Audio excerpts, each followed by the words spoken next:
በሚኒያፖሊስ ሰማይ ስር የጥር ወር ብርድ አጥንት ድረስ ዘልቆ ይገባል። ነገር ግን በዚህ ቅዝቃዜ መሃል የሚሰማው የጎዳናዎች ትኩሳት ከቅዝቃዜው በላይ እያቃጠለ ነው። ከተማዋ በጭስና በጩኸት ታፍናለች። በጎዳናዎች ላይ የሚታዩት የፖሊስ መኪናዎች መብራቶች እንደ ቀይና ሰማይ መቅሰፍት በአስፋልቱ ላይ ይርገበገባሉ። የሰው ልጅ ታሪክ በትልልቅ አጋጣሚዎች የሚቀየር ይመስላል። ነገር ግን አንዳንዴ በአንድ ጥይት ድምፅ፣ በአንድ እናት ለቅሶ ወይም በአንድ ዳኛ ብዕር ጫፍ ላይ ተንጠልጥሎ ይቆያል። ዛሬ አሜሪካ በእነዚህ ሶስት ጽንፎች ላይ ቆማለች። በሚኒያፖሊስ በረዷማ ጎዳናዎች፣ በሚኒሶታ ትምህርት ቤቶች ግድግዳዎችና በዋሽንግተን ዲሲ በረዷማ አዳራሾች ውስጥ የሚካሄደው ድራማ የቢሊዮኖችን ትንፋሽ እያሳጠረ ነው። የሮይተርስ የዜና ወኪል እንደዘገበው በሚኒያፖሊስ የተፈጸመው የአስደንጋጭ ክስተት የአይስ ወኪሎች የሰነዘሩት ገዳይ ጥይት መላውን አሜሪካ ወደ ታላቅ የቁጣ ማዕበል ከቷታል። ያ ጥይት የወጣው ከአንድ ሽጉጥ ቢሆንም ድምፁ ግን በካሊፎርኒያ በኒውዮርክና በቺካጎ ጎዳናዎች ላይ እንደ መብረቅ አስተጋብተዋል። አይስ ግድያውን ያቁም የሚሉ መፈክሮች በሺዎች በሚቆጠሩ ወጣቶች እጅ ላይ ተይዘዋል። ይህ ተራ ተቃውሞ አይደለም። ይህ አገር አቀፍ የሥራ ማቆም አድማና የትምህርት ቤት ወጣቶች ሰልፍ ነው። ጥር 31 2026 በታሪክ መጽሐፍት ላይ የቁጣው ቀን ተብሎ ሊመዘገብም ይችላል። ወጣቶች ከክፍላቸው ወጥተዋል። ሰራተኞች መሳሪያቸውን ጥለዋል። አሜሪካም ቆማለች። በተለይ በሚኒሶታ ግዛት ውስጥ የሚገኙ ትምህርት ቤቶች አሁን ወደ ጭንቅ ቀጠና ተቀይረዋል። ኤምኤስኤን ባወጣው ልብ ሰባሪ ዘገባ መሰረት በትምህርት ቤቶች ውስጥ ያሉት ወንበሮች ባዶ እየቀሩ ነው። ተማሪዎች ወደ ትምህርት ስለመሄድ ይፈራሉ።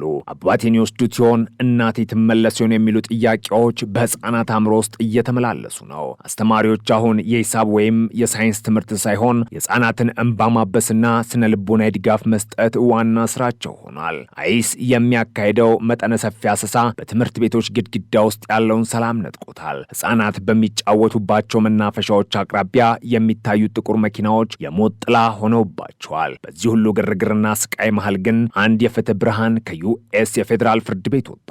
ሮይተርስ እንደዘገበው አንድ የአሜሪካ ዳኛ በኢትዮጵያውያን ላይ ተደቅኖ የነበረው የመባረር አደጋ ለጊዜው እንዲቆም አግደውታል። ይህ ውሳኔ በሺዎች ለሚቆጠሩ ኢትዮጵያውያንና ቤተሰቦቻቸው የህይወት ትንፋሽ ሆኗል። የኢትዮጵያ ወገኖች በስደት በኖሩባት ምድር ግብር በከፈሉባትና ልጆቻቸውን ባሳደጉባት ሀገር ተነሱ ውጡ ተብለው ሲገፉ የዳኛው ብዕር ቆይ ብሏል። ይህ ጊዜያዊ እገዳ ለብዙዎች የጸሎት ምላሽ ቢሆንም አሁንም በስጋት ላይ የተንጠለጠለ ተስፋ ነው። ህጉና ፖለቲካው ሲጋጩ የሰው ልጅ ህይወት በመሃል እንደ ወረቀት ይቆረጣል። አሜሪካ በጎዳናዎች ላይ በብጥብጥ ስትናወጥ፣ በዋሽንግተን ዲሲ የሚገኘው የስልጣን ማማ ግን በሌላው ንፋስ እየተናወጠ ነው። ሮይተርስ ባወጣው የህግና የመንግስት ዘገባ የአሜሪካ መንግስት ሙሉ በሙሉ ስራ የመዝጋት አደጋ ተደቅኖበታል። በሴኔት ውስጥ ያለው የገንዘብ ድልድል ስምምነት ታግቶ ቆሟል። ፖለቲከኞች በቃላት ጦርነት ሲጠላለፉ፣ የመንግስት መስሪያ ቤቶች ሲዘጉ፣ ደሞዝ ሊቆምና አገልግሎቶች ሊቋረጡ ጥቂት ሰዓታት ብቻ ቀርተዋል። በጎዳና ላይ ያለው ረብሻና በሴኔት ውስጥ ያለው የፖለቲካ ድርቅ ተዳምረው አሜሪካን ወደማይታወቅ አዘቅት እየመሯት ነው። በሚኒያፖሊስ ጎዳና ላይ አንድ ወጣት በበረዶ ላይ ተንበርክኮ ይጮሃል። ከጀርባው የነበልባል ጭስ ወደ ሰማይ ይወጣል። በተመሳሳይ ሰዓት በሚኒሶታ ትምህርት ቤት ውስጥ አንዲት ትንሽ ልጅ መስኮት ላይ ቆማ የአይስ መኪናዎችን በስጋት ትመለከታለች። በሺዎች የሚቆጠሩ ማይሎች ርቆ በሚገኘው ዋሽንግተን ዲሲ ደግሞ ሴናተሮች በቅንጦት አዳራሾቻቸው ውስጥ ሆነው ድምፃቸውን ከፍ አድርገው ይከራከራሉ። ይህ የአንድ ሀገር ሶስት ገጽታዎች ናቸው። የፖለቲካው ቁማር በመሬት ላይ ያለውን የሰው ልጅ ስቃይ እየረሳ ይመስላል። የአይስ ወኪሎች የሰነዘሩት ገዳይ ጥይት ሰለባ የሆኑ ሰዎች ታሪክ በሚዲያዎች ላይ ሲወጣ ህዝቡ እስከ መቼ ብሎ ጠይቋል። ያ ጥይት በሚኒያፖሊስ ሰማይ ስር ሲተኮስ ለዲሞክራሲና ለሰብአዊ መብት የተገነባው ህንፃ የተናጋ ይመስላል። የተቃውሞ ሰልፎች ህይወት ትርጉም አላት እያሉ ጎዳናውን ሲሞሉት፣ ፖሊሶች በበኩላቸው በጋዝ በቦምብና በዱላ ሰልፉን ለመበተን ይሞክራሉ።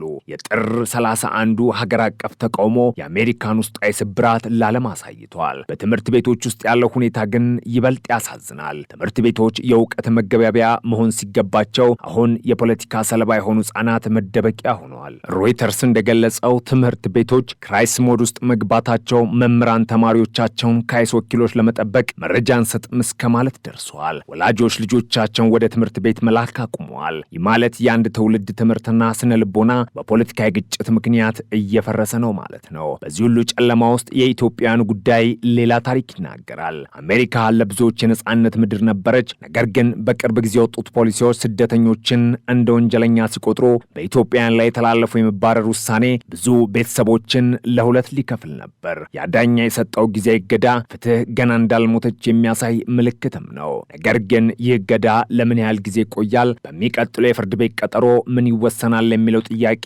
በሺዎች የሚቆጠሩ ኢትዮጵያንን ሌሊት እንቅልፍ የነሳ ነው። በዋሽንግተን ዲሲ ያለው የሴኔት ፍጥጫ ደግሞ ሌላው አስፈሪ ክስተት ነው።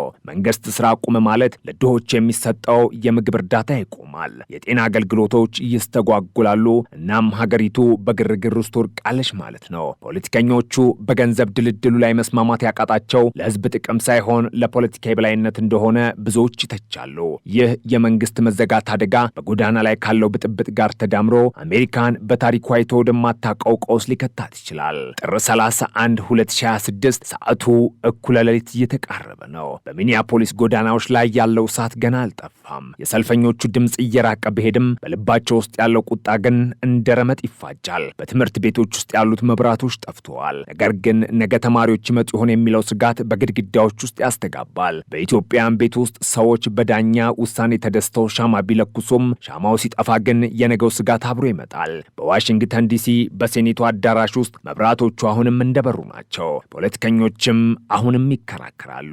ይህ የታሪክ ምዕራፍ ገና አልተዘጋም። አሜሪካ በነጻነትና በህግ በስደትና በዜግነት በፖለቲካና በሰብአዊነት መካከል ያለውን ፍልሚያ እያካሄደች ነው። የአይስ ጥይት፣ የህፃናቱ እንባ፣ የዳኛው ብዕርና የሴኔቱ ግትርነት ተሳስረው መጪውን ያለም ዕጣ ፈንታ ይወስናሉ። አውሎ ነፋሱ መጥቷል። ማንም ከጥፋቱ እንደማያመልጥም ግልጽ ነው። አሜሪካ ዛሬ የምትገኘው በታላቁ ማዕበል ዋዜማ ላይ ነው። ተዘጋጁ፣ ምክንያቱም ነገ ሌላ ቀን ሳይሆን ሌላ የለውጥና የፈተና ምዕራፍ ሊሆን ይችላል። በሚኒሶታ የበረዶ ቅንጣቶች ውስጥ የወደቀው ደም፣ በሚኒሶታ ትምህርት ቤቶች ውስጥ የፈሰሰው እንባና በዋሽንግተን ዲሲ የስልጣን ኮሪደሮች ውስጥ የሚሰማው የቃላት ጦርነት ተሳስረው አንድ ትልቅ እውነት ይናገራሉ።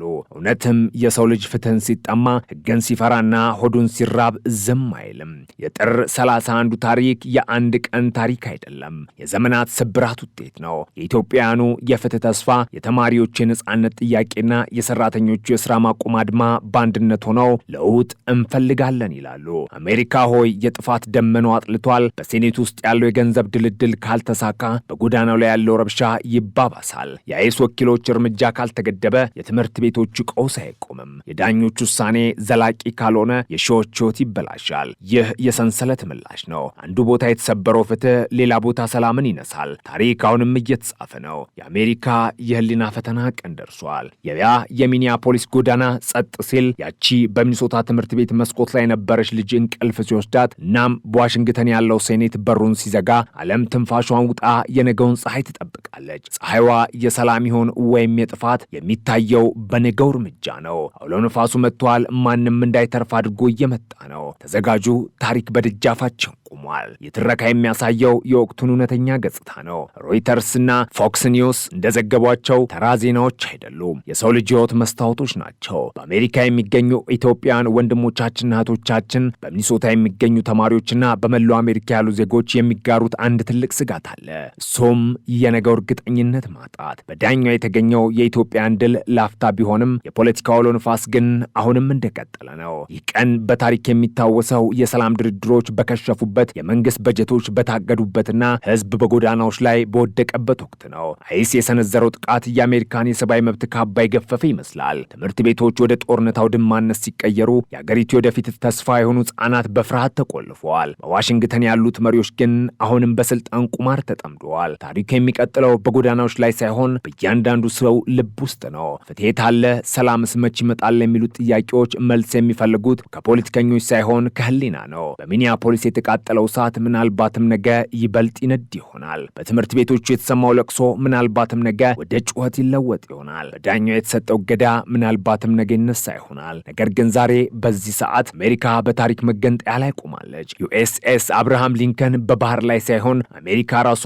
በውጥረት ባህር ላይ ተንሳፈፈች ነው። በዙሪያ ያሉት ድሮኖች ሳይሆኑ የፖለቲካ ውጥረትና የሰብአዊ መብት ጥሰቶች ናቸው። ሀገሪቱ ከውጭ ጠላት ይልቅ ከራሷ የውስጥ ስብራት ጋር እየታገለች ነው። አውሎ ነፋሱ መጥቷል። ዓለም ዓለምም ራሷን ለታላቁ ፍንዳታ እያዘጋጀች ነው። 2026 ዓ.ም በታሪክ የሚታወሰው በሰላም ሳይሆን አውሎ ንፋስ በታጨደበት ዓመት ተብሎ ሊሆን ይችላል። የፋርስ ባህረ ሰላጤ ውሃ ሳይሆን የአትላንቲክና የፓሲፊክ ዳርቻዎች በስደተኞች እንባና በሰራተኞች ቁጣ ሞልተዋል። በመጨረሻው ሰዓት ከዋሽንግተን ዲሲ አንድ ትዕዛዝ ቢወጣ ወይም በሚኒያፖሊስ አንድ ተጨማሪ ጥይት ቢተኮስ የታሪክ መዝገብ ይከፈታል። ያን ጊዜ ተቃውሞ ሰማዩን ይወረዋል። ፖለቲካው ምድርን ያናውጣል። ህዝቡም በአደባባይና በትምህርት ቤት ውስጥ ሆኖ የጥፋቱን ፍጻሜ ይጠባበቃል። አውሎ ንፋሱ ሲመጣ ማንም ከጥፋቱ እንደማያመልጥ ግልጽ ነው። ንፋስን የዘሩትም ሆኑ ንፋስን የተጋቱት ሁላቸውም በታሪክ መዝገብ ላይ በደምና በሳት የሚጻፍ አዲስ ምዕራፍ ከፍተዋል። ዓለም ትንፋሿን ጣይ እየጠበቀች ነው። የጥር 31ዷ ፀሐይ ስትጠልቅ የነገው ቀን የብርሃን ይሁን ወይም የጨለማ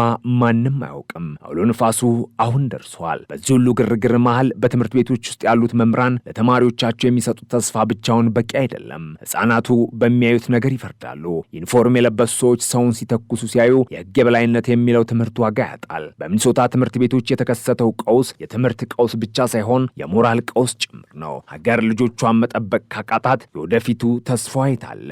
የሮይተርስ ዘገባ እንደሚያሳየው ትምህርት ቤቶች ክራይሲስ ሞድ ውስጥ መግባታቸው የአሜሪካን ትልቁ እድገት የሚያሳይ ነው። በሌላ በኩል ኢትዮጵያውያኑ ባገኙት ጊዜያዊ ፍትህ ድል ላይ ተመስርተው አሁንም በጸሎትና በትግል ላይ ናቸው። ያዳኛ የሰጠው ገዳ ለብዙዎች አዲስ ህይወት ምልክት ነው። በአሜሪካ የሚኖሩ ኢትዮጵያውያን የሀገሪቱን ኢኮኖሚና ማህበረሰብ በመገንባት ረገድ ትልቅ ድርሻ አላቸው። መባረር ማለት ቤተሰብን መበተን፣ ልጆችን ያለወላጅ ማስቀረትና የሰውን ህልም ማጨለም ነው። የሮይተርስ ዘገባ ዳኛው ይህን ጥበቃ ለጊዜው እንዲቀጥል ማድረጉ በፖለቲካው ግፊትና በሰብአዊ መብት መካከል ያለውን የመጨረሻ ፍልሚያ ያሳያል። ዋሽንግተን ዲሲ አሁንም በጨለማ ውስጥ ናት። ሴኔቱ ስምምነት ላይ መድረስ ካቃተው መንግስት ስራ ያቆማል። ይህ ማለት በሚሊዮኖች የሚቆጠር የመንግስት ሰራተኞች ያለ ደሞዝ ይቀራሉ ማለት ነው። ይህ ደግሞ በጎዳና ላይ ላለው ተቃውሞ ተጨማሪ ቤንዚን መለገስ ነው። አሜሪካ በአንድ ጊዜ በሶስት ግንባሮች ትዋጋለች። በጎዳናዎች ላይ ከህዝቧ ጋር፣ በትምህርት ቤቶች ውስጥ ከስደተኞች ጋር፣ እናም በሴኔቱ ውስጥ ከራሷ ፖለቲከኞች ጋር። ይህ የመከራ ሶስት ማዕዘን ሀገሪቱን እያደቀቃት ነው።